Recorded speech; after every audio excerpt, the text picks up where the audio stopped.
Perhaps the most important thing about atmosphere is joy. Joy is that sense of it's good to be me here with you. And if the classroom is not a joyful place, forget it. Everything else is lost. That is one of the most important responsibilities of a teacher. When we think of a new parent, child comes into the world, child doesn't know who he is in relationship to mom, to dad, to this new world that I'm exploring. And so the first thing on a child's mind, and this is of course pre-verbal, is it good to be me here with you? You think of a mom holding a baby, and she looks down, and the mom smiles a little bit, and the little baby smiles, and then mom smiles more, and baby smiles a little more, then mom smiles more, and baby smiles real big, and then goes, wee, and looks away, because it's more joy than the baby can handle. That is hugely important. It's all nonverbal. It's all in the air. It's all breathed in. It's all what Charlotte Mason would call atmosphere. And when a baby gets that sense of joy, that sense of, hey, it's good to be me here with mom, a solid foundation begins to be built into the core of that child. Now, fast forward 5 years later, baby is going to kindergarten. Now, never been here in this place. What's the first thing on the child's mind? Is it good to be me here with you, teacher? Is it good to be me here with you, classmates? And if it is, this is a joyful place. And the learning centers of the brain open up. I can now give my full attention. I'm free from anxiety. It's good to be me here with you. And so it's not that we're happy for the sake of being happy, but that within us, that we well up inside the joy and the delight it is truly to be in this place with one another. And so we put off our mood and put off our indifference, and we come before each other in a way of truth, in coming together as who we are as persons, not necessarily in just our feelings. And so this atmosphere that's cultivated and brought through the environment and brought through the relationships is now present, and that now we are prepared and we are engaged to meet one another in a way of learning and in a way of growing. And it's really a delightful place. Often when people come into these relationships, they say there's peace here. It's a peacefulness. There's a sense of expression here by the students and by the teacher that's genuine, that's full of delight and full of joy.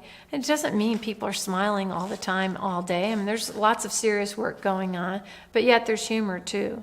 There's times of laughter. There's times where we laugh at ourselves when we enjoy something together, or we laugh at ourselves when we see a mistake or something we said and we meant this. And so there's that engaging of one another in our relationships that we have throughout the day, and it becomes family-like, where we enjoy being with each other and know that so-and-so will laugh at this situation in a classroom, or this one will really enjoy this aspect of the learning. And so we have that kind of atmosphere as we engage in the work of learning. The way God's created children, He's created them for relationship with Himself, relationship with other persons, relationship with creation, relationship with ideas. A child is born hungry for relationship.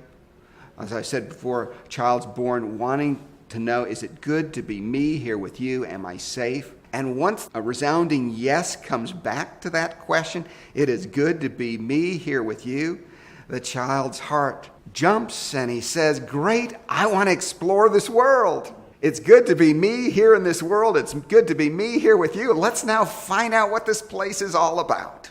So when we talk like this, we begin to see that what we're talking about is a relationship with learning, a relationship with knowledge, and at the end of the day, a relationship with the created world itself. If joy is the fundamental component of a healthy atmosphere in which relationship with God, relationship with others, a relationship with self, relationship with all of creation, with ideas can be explored and built upon, it is absolutely essential, but it's not the only component of the atmosphere. And again, I need to emphasize, by joy, I don't mean happiness. There can be joy in the midst of sorrow, joy in the midst of struggle. In fact, it's very, very important for a child to learn how to walk through adversity with joy. It's sad for an adult to have grown up and still be unable to experience adversity with joy. Joy is not happiness. Joy functions well in sadness, because remember, joy is, it's good to be me here with you. Joy can function in the midst of a class